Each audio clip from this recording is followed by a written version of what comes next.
What's up, little bros? You got Big Bro here, dropping them gems and truths. Give me a thumbs up if you like the knowledge I'm giving you.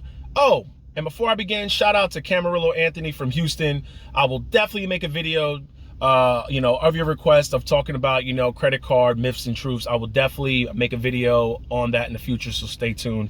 Thank you and all aboard. Now, before I even make this video, if you don't think I know what I'm talking about, I'm gonna leave a link in the description of a video that I made back in October, November of 2021 about how they were gonna fix inflation and how they were gonna hone in all this money. I made a video on what Jerome Powell was gonna do before Jerome Powell knew what he was gonna do, because history was just gonna repeat itself. Now, what Jerome Powell is doing right now is nothing new.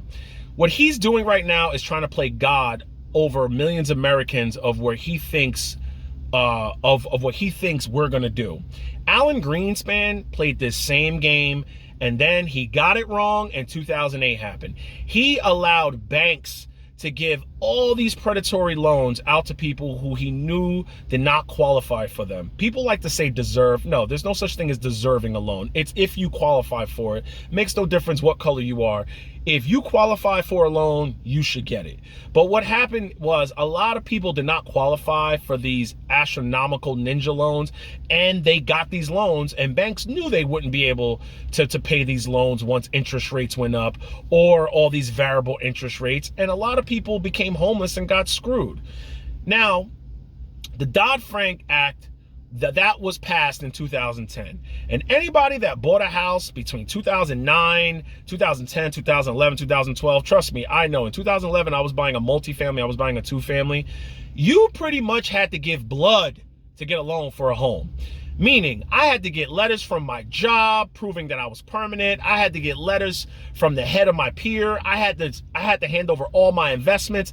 I had to hand over all my savings. Any bit of money, pretty much if I defaulted on his loan, anything that they could take from me, I pretty much had to hand over and prove to them that I deserved, I don't want to say that I qualified for this loan. Okay.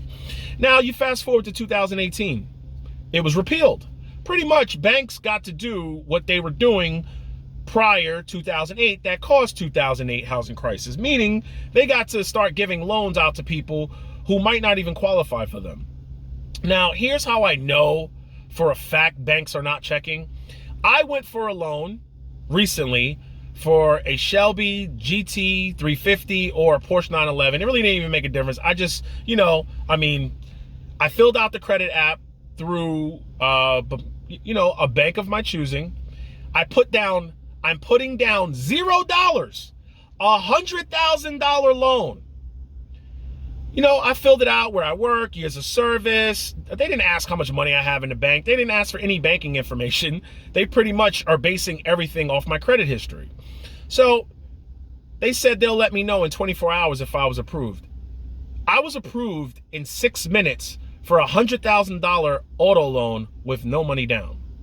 That's how I know banks are not checking.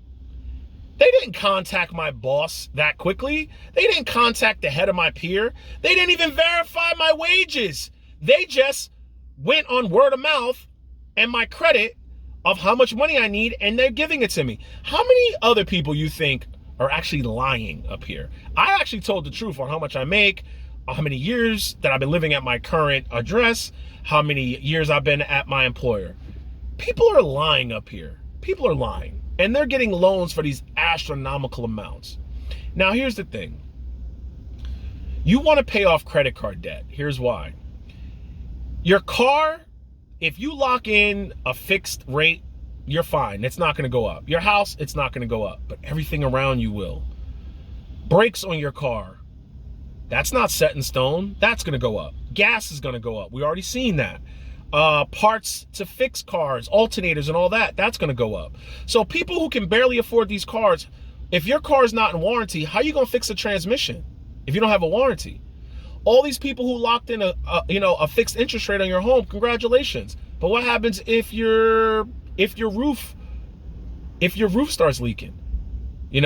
If your central air unit goes, do you have enough money to pay for that?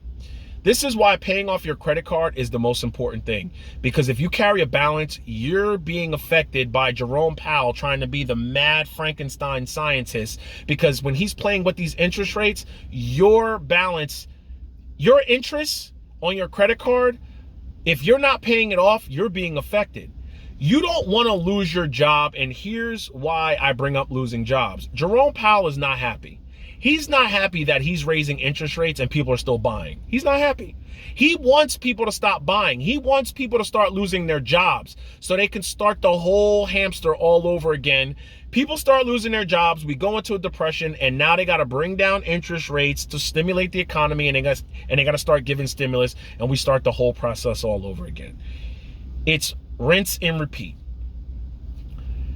This is what I would do, and a lot of people get this confused. I would stop investing right now. Not take my money out of the stock market. That's when they talk about if you miss the 5 biggest days, you could lose out on hundreds of thousands of dollars. I would not do that. Leave your money in the market, but do not add any more. Take that money and pay off your credit card. That way, when you pay off your credit card debt, God forbid you lose your job, now you have extra income to keep the roof over your head, the lights on, food, and if you do have a car payment, you could put that extra money towards your payment to go back and forth looking for new jobs. That's what I would do. You can do what you want, but that's what I would do. You don't pull your money out of the market. You stop contributing and pay off your credit card, because a lot of you might not even know what your APR is.